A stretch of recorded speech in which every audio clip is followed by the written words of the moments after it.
kita semakin rawan dengan aksi kekerasan yang melibatkan geng motor. Dalam gelapnya malam, jalanan menjadi medan aksi para pelaku yang tidak segan-segan melakukan pembegalan, bahkan membacok korban yang hanya kebetulan melintas.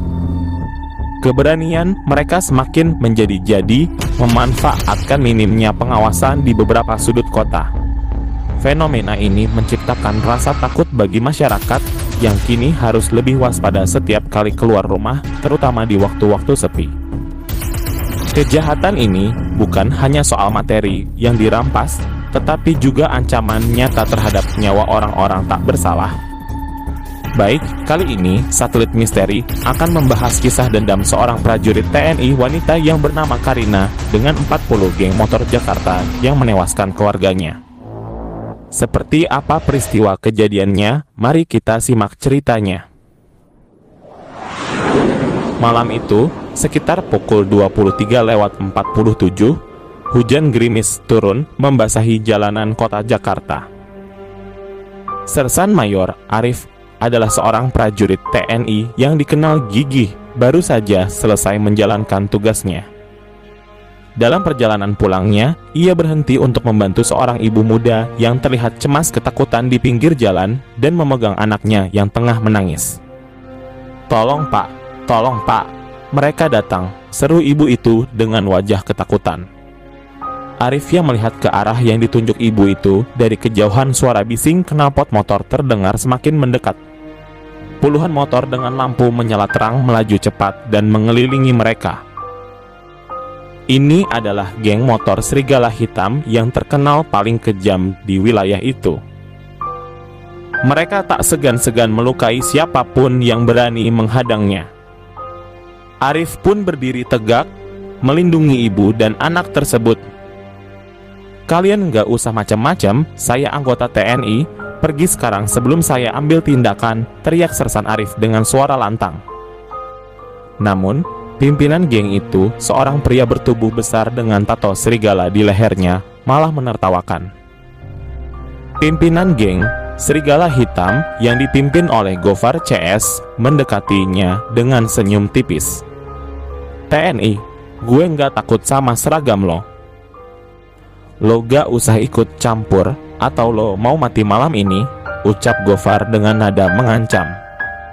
Setelah selesai dari percakapan itu, Arif pun langsung bertarung mati-matian. Dengan tangan kosongnya, ia berhasil melumpuhkan beberapa anggota geng motor itu. Namun, jumlah mereka terlalu banyak, Arif pun kewalahan dan hilang keseimbangan untuk melawan. Hingga akhirnya, Arif diserang dari berbagai arah dan dihabisi dengan brutal. Dan ada salah satu kelompok dari mereka yang menikam tubuhnya dengan pisau belati. Arif pun tumbang dan terkapar, seluruh tubuhnya penuh luka, darah mengalir membasahi jalanan aspal. Ibu dan anak itu berhasil kabur. Setelah mereka puas dengan kebrutalannya, geng motor itu tertawa membawa kebanggaan setelah menghabisi seorang TNI. Kemudian mereka pergi meninggalkan mayatnya. Setelah dari kejadian itu, Letnan II Karina Pratama, adik Arif, adalah seorang prajurit wanita TNI yang baru saja menyelesaikan pelatihan tempur di luar negeri. Saat ia menerima kabar kematian kakaknya, hatinya hancur. Di pemakaman Arif, Karina berdiri di depan nisan kakaknya dengan wajah penuh amarah. Dalam hatinya, dia berjanji akan mencari mereka dan menghabisinya atas apa yang sudah mereka lakukan pada kakaknya. "Aku akan menyelesaikan ini meski harus melanggar batas," ucap Karina. Karina pun meminta izin cuti dari komandannya dengan alasan pribadi. Dalam diam, ia mulai mempersiapkan perburuan untuk menyelidiki siapa saja orang yang terlibat dalam geng motor Serigala Hitam itu dan mencari tahu keberadaan mereka.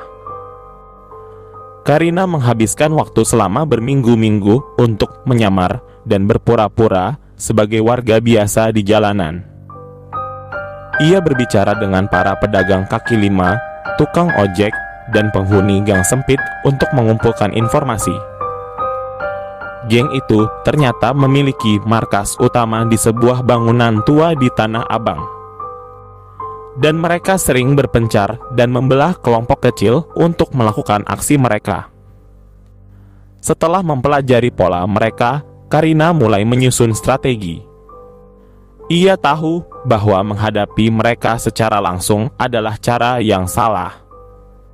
Satu-satunya adalah dengan cara memecah mereka, menyerang dalam kelompok kecil, dan menghabisi mereka satu persatu. Karina pun melengkapi dirinya dengan perlengkapan militer seperti pisau komando, pistol Glock 19, gas air mata, dan motor trail hitamnya yang ia modifikasi untuk kecepatan tinggi. Di malam pertama, Karina menemukan 5 anggota geng motor itu sedang nongkrong di sebuah bengkel di daerah Cawang. Mereka terlihat santai minum alkohol, tertawa keras, dan mengoceh tentang kehebatan mereka yang sudah membunuh seorang prajurit TNI. Namun, mereka tak sadar bahwa bayangan maut sedang mengintainya. Karina berpakaian serba hitam dan membawa sepeda motor trail mendekati bengkel itu dengan hati-hati. Ia membawa pisau komando, Glock 19, dan gas air mata. Saat salah satu dari mereka keluar untuk buang air kecil, Karina bergerak cepat dengan keahlian bela dirinya. Ia melumpuhkan pria itu dalam hitungan detik, lalu menyeret tubuhnya ke sudut gelap. Gas air mata dilemparkan ke tengah kerumunan. Dalam kekacauan yang terjadi, Karina langsung menyerang dengan presisi militernya. 2 orang ditikam dalam hitungan detik, sementara 2 lainnya dihantam keras hingga pingsan. Dan yang terakhir mencoba kabur melarikan diri dengan sepeda motor, tetapi Karina menembaknya dengan tepat sasaran di bagian kaki kanannya, membuat pria itu terjatuh dan tak sadarkan diri. Sebelum pergi, Karina meninggalkan pesan di sebuah dinding bengkel yang tertulis, "Aku akan datang lagi." Pada keesokan harinya, berita tentang serangan di Cawang menyebar cepat. Anggota geng motor yang dipimpin Gofar CS mulai gelisah dan mengumpulkan semua anggotanya dan memerintahkan mereka untuk tetap tenang dan waspada. Malam itu, mereka mengadakan balap liar di Ancol. Karina sudah menunggu. Ia menyamar sebagai salah satu peserta balapan dengan helm menutupi wajahnya. Saat balapan dimulai, ia memanfaatkan kecepatan untuk menjatuhkan 2 motor ke selokan dengan manuver cerdas. Di garis finish, ia mengeluarkan pistol Glock 19 dan melumpuhkan 3 orang lainnya. Geng motor pun panik. Mereka berpencar ke segala arah. Karina memburu mereka satu persatu di sepanjang jalan menuju Mangga 2. Dalam satu malam, 7 anggota geng tewas atau terluka parah. Setelah 2 seminggu penuh serangan, Karina berhasil mengurangi jumlah anggota geng motor dari 40 hingga menjadi 15 orang yang tersisa termasuk Gofar CS. Gofar CS yang marah dan putus asa mengumpulkan semua anak buahnya di markas utama di Tanah Abang. Ia merencanakan untuk memasang jebakan untuk Karina. Gudang itu dipenuhi dengan senjata tajam, senjata rakitan, dan jebakan sederhana.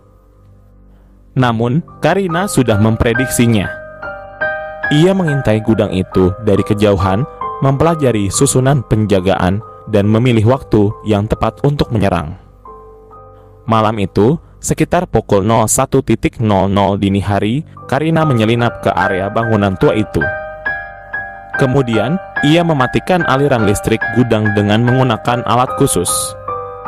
Dalam kegelapan total, ia menggunakan kacamata night vision untuk menyerang. Gas air mata dilemparkan ke dalam gudang dan diikuti dengan tembakan Glock 19 yang akurat. Anggota geng yang panik dalam gelap, mereka mulai menyerang satu sama lain.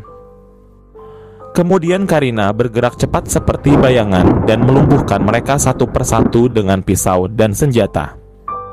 Hingga akhirnya, hanya Gofar CS yang tersisa. Gofar yang disenjatai celurit menghadapi Karina di tengah gudang yang penuh dengan mayat tubuh anak buahnya yang tergeletak. "Lo pikir bisa ngalahin gue, hah? Gue Gofar Serigala. Kamu nggak bakal bisa kabur dari sini hidup-hidup perempuan," teriak Gofar. Aku datang ke sini bukan untuk lari, tapi untuk mengantarkan nyawamu ke neraka, jawab Karina dengan nada dingin. Bangsat kau ya, teriak Gofar sambil menyerang. Karina dengan keahlian bela diri militernya menghindari setiap serangan Gofar CS dengan tenang. Ia memanfaatkan kelemahan Gofar yang terlalu mengandalkan kekuatan. Dalam satu gerakan cepat, ia berhasil melucuti celurit Gofar CS dan menjatuhkannya ke lantai. Dengan sigap, Karina langsung menikam dada Gofar CS dengan pisau komandonya. Ini untuk Arif, kata Karina dengan nafas yang lega. Malam itu, Gofar CS pun tumbang dan terkapar di lantai bersama anak buahnya. Pada keesokan harinya, ada warga sekitar menemukan gudang tua itu yang penuh dengan mayat anggota geng motor. Dan mereka langsung melaporkannya ke pihak yang berwajib. Namun, di sana polisi tidak menemukan petunjuk siapa yang bertanggung jawab atas pembantaian itu. Karina pun kembali ke tugasnya sebagai prajurit dan membawa luka batin yang hanya bisa ia simpan sendiri. Meski dendamnya sudah terbalas, ia tahu bahwa malam-malam berdarah itu akan menghantui dirinya selamanya. Singkat cerita, beberapa minggu setelah pembantaian di bangunan tua Tanah Abang, desas-desus tentang keterlibatan seorang anggota TNI dalam pembunuhan geng motor mulai menyebar. Meskipun tidak ada bukti langsung, Karina merasa pengawasannya semakin ketat. Rekan-rekan sesama prajurit mulai mempertanyakan kegiatannya selama masa cuti. Akhirnya, dalam rapat internal, atasannya memanggil Karina ke ruangannya.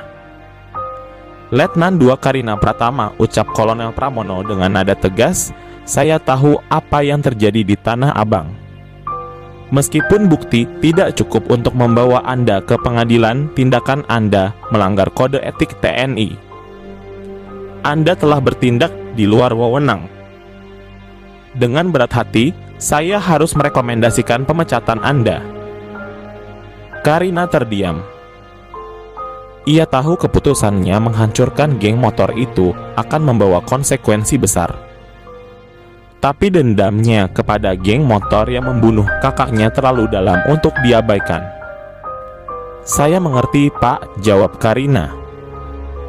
Saya bertanggung jawab atas apa yang sudah saya lakukan. Dengan keputusan itu, Karina resmi dikeluarkan dari institusi militer yang telah menjadi rumahnya selama bertahun-tahun. Setelah pemecatan itu, hidup Karina berubah drastis. Ia kehilangan karir, martabat, dan tujuan hidup membuatnya terpuruk. Tanpa status militernya, Karina merasa tidak ada lagi yang mengikatnya di Indonesia. Kemudian, ia menjual semua asetnya dan menggunakan uang tersebut untuk meninggalkan negara itu secara diam-diam. Dengan bantuan teman lamanya, ia mendapatkan paspor baru dan identitas palsu yang diatur melalui jaringan kontaknya. Karina pun berangkat ke Thailand. Di sana, ia mencoba memulai hidup baru yang jauh dari bayang-bayang masa lalunya. Di Bangkok, Karina tinggal di apartemen kecil dan bekerja sebagai pelatih bela diri di gym lokal. Namun, di balik senyumnya, Karina terus dihantui kenangan malam-malam berdarah di Jakarta. Setiap malam, selalu dihantui mimpi buruk memimpikan wajah kakaknya Arif dan suara tawa geng motor yang mengelilingi mereka. Meskipun ia telah membalaskan dendamnya, namun jiwanya tetap gelisah. Singkat cerita, 6 bulan kemudian Karina menjalani kehidupan yang relatif tenang di Bangkok. Namun, ketenangan itu pecah ketika seorang pria misterius mendatanginya di gym. Letnan Karina, ucap pria itu dengan aksen Indonesia. Karina membeku. Ia mengenali aksen militer dalam suara pria itu. Saya tidak tahu siapa Anda, dan saya bukan orang yang Anda cari, jawabnya datar, mencoba menyembunyikan identitasnya. Pria itu tersenyum tipis. Nama saya Mayor Dimas. Saya dari unit khusus. Kami membutuhkan keahlian Anda. Karina terkejut. "Saya sudah dipecat." "Saya bukan bagian dari TNI lagi," jawab Karina. "Memang, tapi ini bukan misi resmi. Ini urusan pribadi. Ada organisasi kriminal lintas negara yang menjual senjata ilegal ke Asia Tenggara, termasuk Indonesia. Kami yakin Anda adalah orang yang tepat untuk membantu kami menghancurkan mereka," ujar Dimas.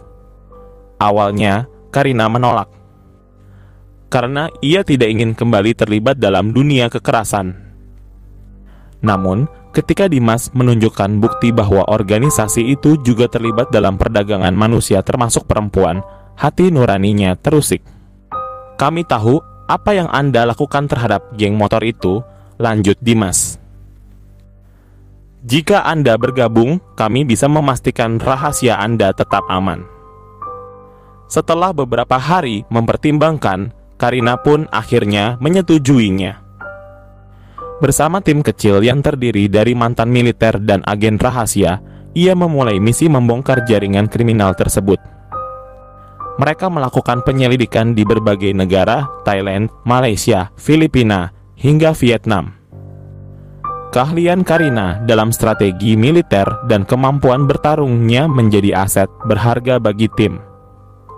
Namun, selama misi itu, Karina menyadari bahwa organisasi yang mereka lawan jauh lebih kejam daripada geng motor yang pernah ia hadapi. Mereka memiliki senjata canggih, jaringan luas, dan tidak segan membunuh siapapun yang menghalangi jalan mereka. Misi puncak terjadi di sebuah pelabuhan gelap di Ho Chi Minh City. Organisasi itu sedang mempersiapkan pengiriman senjata besar-besaran ke Asia Tenggara. Karina dan timnya harus menghentikan mereka sebelum senjata itu sampai ke tangan yang salah. Pertarungan brutal pun terjadi di pelabuhan. Karina, dengan kemampuan bertarungnya, ia berhasil melumpuhkan banyak anggota organisasi itu.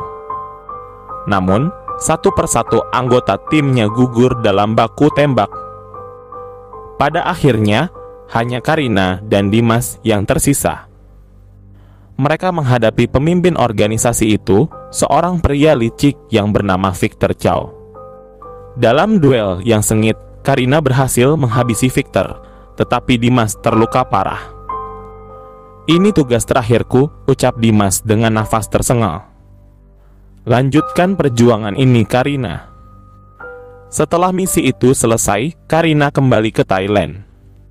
Ia merasa lelah dengan dunia kekerasan dan kehilangan banyak orang yang ia pedulikan.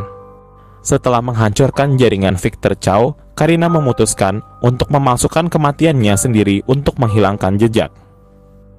Ia menetap di sebuah desa kecil di Kepulauan Pasifik yang jauh dari keramaian dan kekerasan. Setiap malam, ia duduk di tepi pantai dan menatap bintang-bintang sambil mengenang kakaknya. Meski hidup dalam damai, ia tahu bahwa dunia tidak pernah benar-benar aman.